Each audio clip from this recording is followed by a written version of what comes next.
ใน EP นี้เราจะอธิบายสาเหตุการเกิดแผ่นดินไหวหลายคนอาจคิดว่าเป็นเพียงปรากฏการณ์ทางธรรมชาติที่เกิดจากการเคลื่อนตัวของแผ่นเปลือกโลกแต่รู้หรือไม่ว่าพระพุทธเจ้าเคยตรัสถึงสาเหตุการเกิดแผ่นดินไหวไว้อย่างน่าทึ่งในคลิปนี้เราจะพาคุณไปค้นพบคำตอบตามหลักคำสอนพุทธศาสนาที่อธิบายถึงเหตุการณ์แผ่นดินไหวในมุมมองที่คุณอาจไม่เคยได้ยินมาก่อนพระพุทธเจ้ามองเห็นอะไรที่เรามองไม่เห็นเปิดใจรับฟังและคุณอาจจะเข้าใจถึงเหตุและผลของปรากฏการณ์นี้ได้ลึกซึ้งยิ่งขึ้นเชิญรับฟังได้เลยครับในทางวิทยาศาสตร์นั้นแผ่นดินไหวถือว่าเป็นปรากฏการณ์การสั่นสะเทือนหรือการเขย่าของพื้นผิวโลกเพื่อปรับตัวให้อยู่ในสภาวะสมดุลซึ่งเกิดจากการเคลื่อนที่ของแผ่นเปลือกโลกทำให้เกิดการเคลื่อนตัวของชั้นหินขนาดใหญ่เลื่อนเคลื่อนที่หรือแตกหักและเกิดการโอนถ่ายพลังงานศักผ่านในชั้นหินที่อยู่ติดกันพลังงานศักนี้อยู่ในรูปการเคลื่อนไหวที่สั่นสะเทือน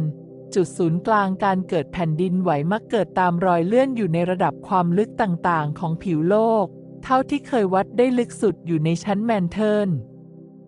ประมาณกันว่าในวันหนึ่งจะเกิดแผ่นดินไหวประมาณ 1,000 ครั้งซึ่งส่วนใหญ่จะเป็นแผ่นดินไหวที่มีการสั่นสะเทือนเพียงเบาๆเท่านั้นคนทั่วไปไม่รู้สึกนี่เป็นคำอธิบายเหตุแห่งแผ่นดินไหวของนักธรณีวิทยาในส่วนหลักปรัชญาตามโลกทัศน์อินเดียโบราณกล่าวไว้ว่า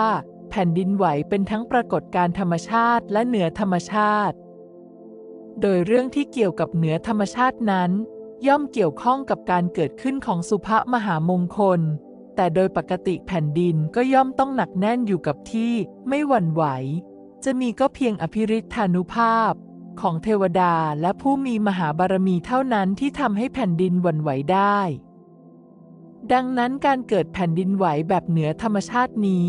จึงเป็นผลกระทบโดยตรงจากการที่แผ่นดินไม่สามารถรองรับมหาบารมีและอภิฤทธานุภาพของบุคคลเหล่านั้นได้เป็นผลให้แม้แต่แผ่นดินที่ย่อมต้องอยู่นิ่งยังต้องหวั่นไหวด้วยอานุภาพนั้นส่วนในทางพระพุทธศาสนาก็มีคำอธิบายของเหตุแห่งแผ่นดินไหวเช่นกันโดยในพระไตรปิฎกมีบันทึกไว้ว่าสาเหตุแห่งการเกิดแผ่นดินไหวมีสาเหตุด้วยกัน8ประการกล่าวคือข้อที่1เหตุจากลมพายุพัดหรืออีกในหนึ่งคือแผ่นดินไหวเพราะธาตุกำเริบหมายความว่าโดยธรรมชาติแล้วแผ่นดินใหญ่หรือมหาปฐพีย่อมไหวได้เพราะตั้งอยู่บนน้ำน้ำตั้งอยู่บนลมลมตั้งอยู่บนอากาศเมื่อลมพายุพัดแรงน้ำจึงไหวเมื่อน้ำไหวจึงทำให้แผ่นดินไหวข้อที่2เหตุจากผู้มีฤทธิ์หรืออีกในหนึ่งคือแผ่นดินไหวเพราะอานุภาพของผู้มีฤทธิ์กล่าวคือเป็นเพราะสมณะหรือพราหมณ์เทวดาผู้มีฤทธิ์ได้บรรลุความชำนาญทางจิตข้อที่3เหตุจากพระโพธิสัตว์จุติหรืออีกในหนึ่งคือแผ่นดินไหวเพราะเดชแห่งบุญจากการจุติกล่าวคือพระโพธิสัตว์จุติจากชั้นดุสิตลงสู่พระครรภ์พระมารดาข้อที่4เหตุจากพระโพธิสัตว์ประสูติหรืออีกในหนึ่งคือแผ่นดินไหวเพราะเดชแห่งบุญจากการประสูติกล่าวคือพระโพธิสัตว์ประสูติจากพระครรภ์พระมารดาข้อที่5เหตุจากพระพุทธเจ้าตรัสรู้หรืออีกในหนึ่งคือแผ่นดินไหวเพราะเดชแห่งญาณจากการตรัสรู้กล่าวคือ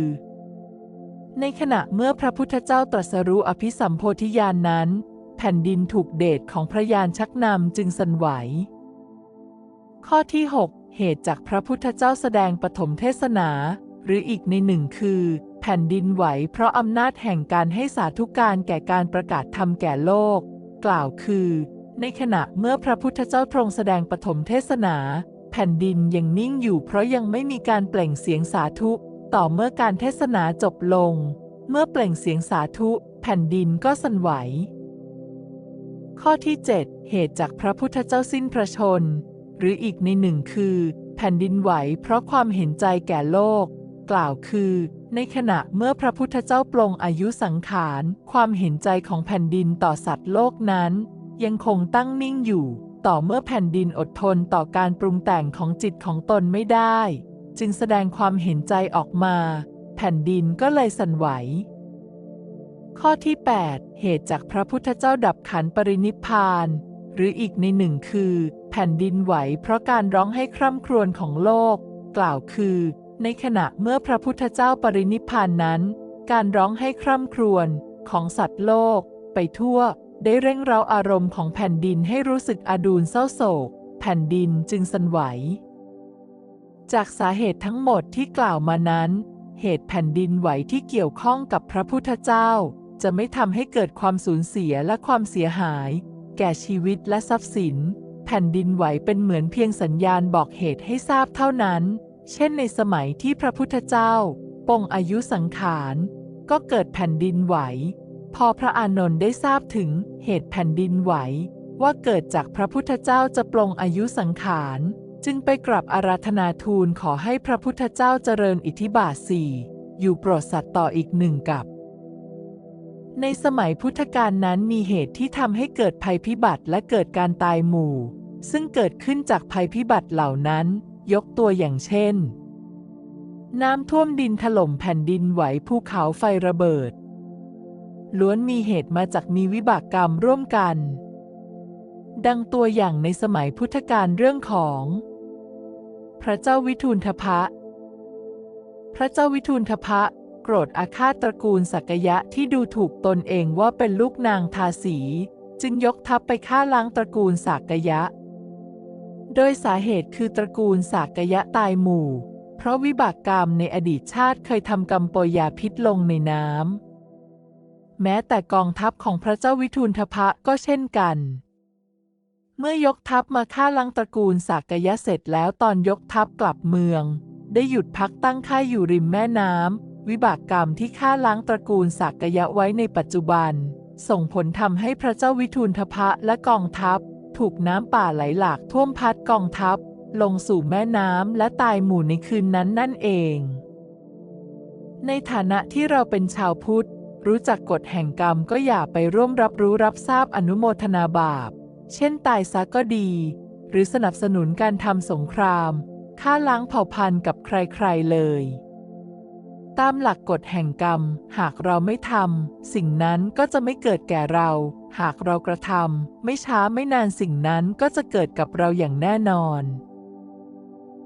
พิเศษสำหรับท่านผู้ชมผู้ติดตามและกัลยาณมิตรทุกท่าน เพื่อเป็นการขอบคุณที่กดไลค์กดการติดตามแนะนำติชมและมาคอมเมนต์ ทางทีมงานช่องธรรมะพระคาถาขอมอบหนังสือสวดมนต์ออนไลน์ในรูปแบบอีบุ๊ก